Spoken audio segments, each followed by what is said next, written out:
каждом регионе действуют свои правила передвижения и проезда через блокпосты. И везде отмечают, что работа не сразу пошла гладко. Системы приживались. В некоторых областях власти не стали внедрять электронные порталы, а ссылаются только на постановление главного санитарного врача республики и своего региона. В других ввели электронный учет. Как, например, в Восточно-Казахстанской области. Там действует система УКСАТ, куда предприниматель подает заявку, чтобы получить пропуск на свое авто. Транзитные грузы у нас проходят по зеленому коридору без проблем, если у них все документы имеются в наличии. Это договор о поставках, товарно-транспортная накладная, путевой лист, документы на транспортное средство и удостоверение личности водителя. Также на блокпостах проверяется обязательное наличие средств индивидуальной защиты, масок, перчаток и санитайзер.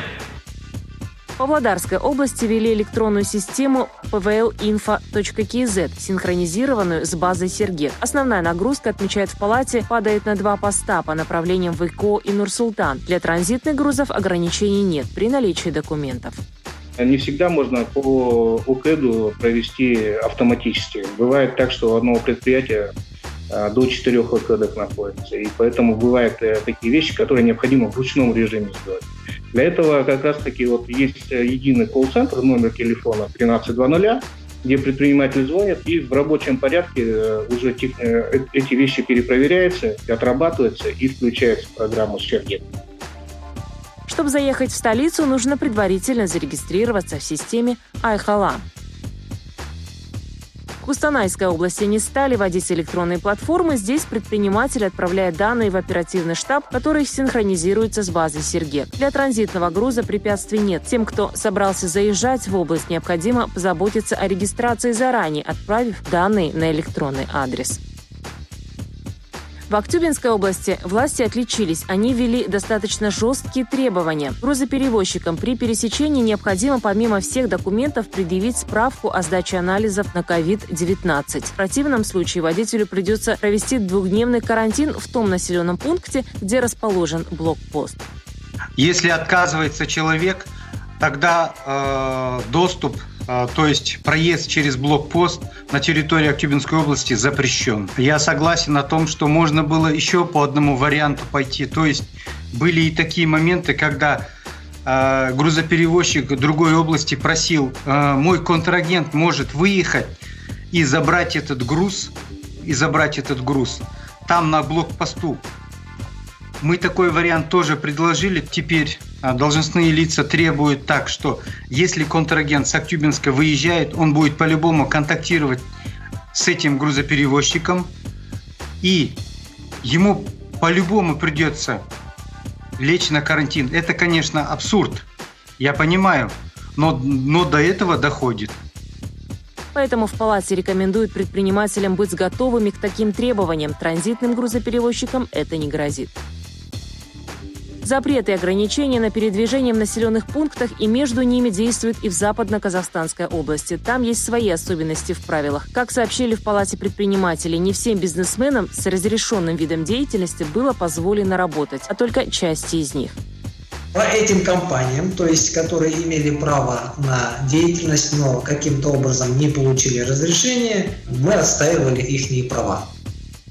В области работает система stopcovid.kz, где могут предприниматели зарегистрироваться. Сложности были в начале, когда сотрудникам оперштаба приходилось выезжать на посты и объяснять постовой механизм работы. В Атырауской области правила схожи. При передвижении нужны документы и средства защиты. Зеленый коридор для ряда грузоперевозок. После того, как в стране разрешили некоторым видам предпринимательства возобновить деятельность, с 4 мая в Атырау ввели электронную систему. Каждый предприниматель входит в этот сайт, забивает свои бизнес-идентификационный номер, ПИН. Значит, уже автоматически программа определяет, попадает ли деятельность этого человека по его ОКЭД под разрешенный вид деятельности. Если попадает, высвечивает, что ваша деятельность разрешена, дальше он заполняет количество, фамилия, имя, данные работников, ИНН его и данные транспорта, которым он будет управлять. За основу была взята электронная платформа «Инфо Алматы», разработанная Палатой предпринимателей. В Мангистауской области заявили, что вопрос с передвижением урегулирован. Для тех, кто планирует выехать в эту область, достаточно зарегистрироваться на сайте info.mangistau.gov.kz. После отмены режима ЧП ограничительные меры в регионах, где объявлен карантин, все еще будут действовать. Отходить от него будут постепенно, с улучшением эпидемиологической ситуации.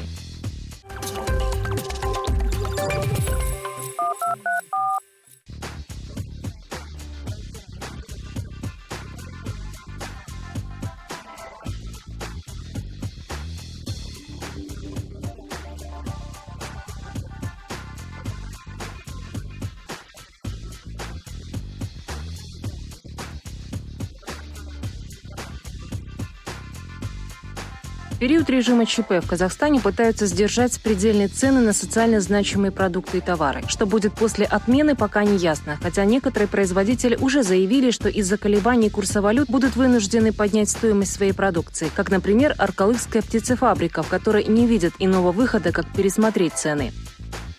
Кризисная ситуация в стране привела к повышению себестоимости яйца.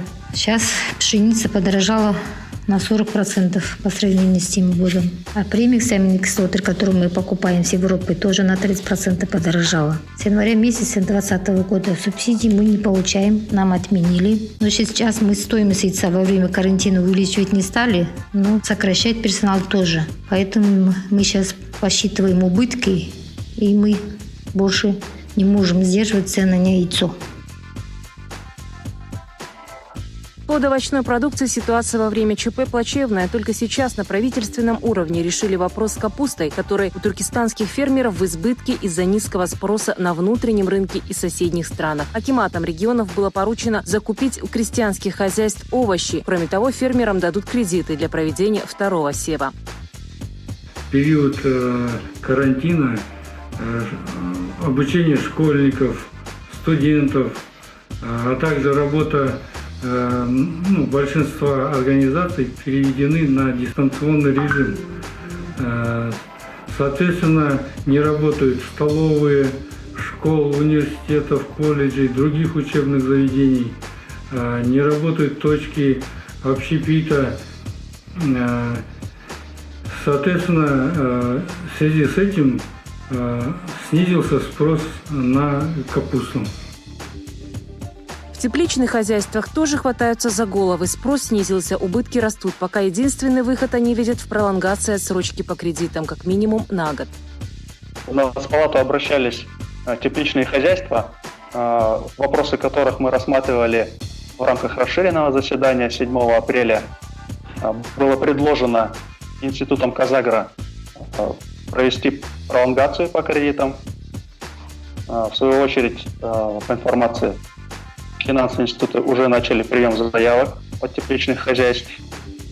В настоящее время уже отсрочку получили тепличные хозяйства на сумму более 3 миллиардов тенге.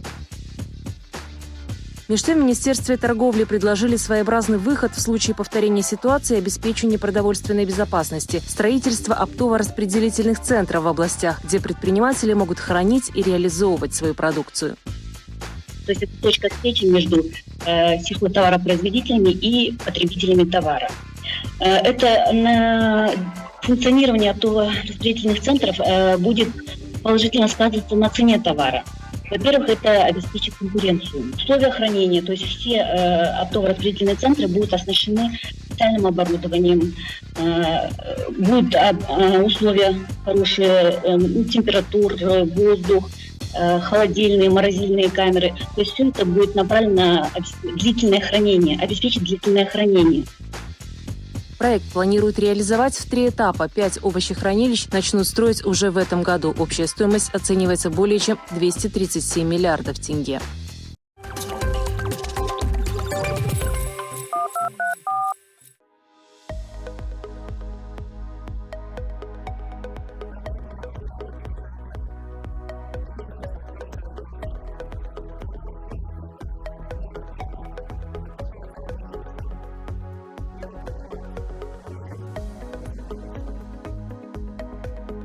Правительство приняло беспрецедентные меры поддержки бизнеса, снизило налоговую нагрузку, ввело льготное финансирование. Но убытки, которые понесла торговая сфера, немалые. Союз торговых сетей уже обратился в правительство, выдвинув ряд предложений для реанимирования отрасли.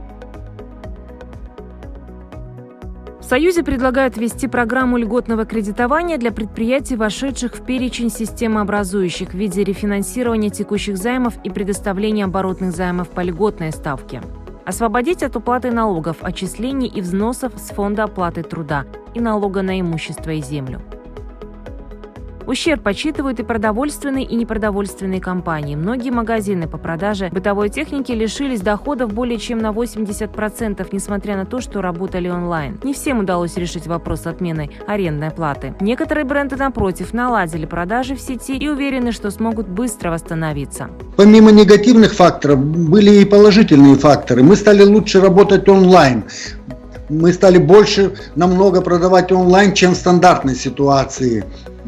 Ну, а сейчас надеемся, что карантин закончится, и мы снова войдем в ритм работы. Сейчас уже часть магазинов открылась, мы уже работаем офлайн, поэтому я думаю, что мы восстановимся в короткое время. Наши потребители ждут, пока мы начнем работать. Но таких компаний, к сожалению, немного. Как говорят в Союзе, из-за кризиса отрасль может откатиться по своей зрелости в 90-е. Приняв множество обращений в Национальной палате, собрали пожелания в единый запрос в правительство. Один из них все-таки открыть торговые точки с соблюдением санитарно-эпидемиологических мер. При этом понятно, что закуп защитных средств окажется дополнительной нагрузкой на бизнес. В этой связи палата предлагает оказать сектору финансовую поддержку. Налог на имущество снят по крупным торговым объектам, по ТРЦ, кинозалам, театрам. Есть еще такая мера, которая, мне кажется, очень весомая, в пользу, имеется в виду, бизнеса. Это нулевая ставка по налогу, по социальному налогу. Правительство идет навстречу, принимает какие-то меры. Эти меры действительно эффективные. Как отмечают в Палате, на рассмотрении в правительстве ряд предложений, какие будут поддержаны, станет известно уже скоро.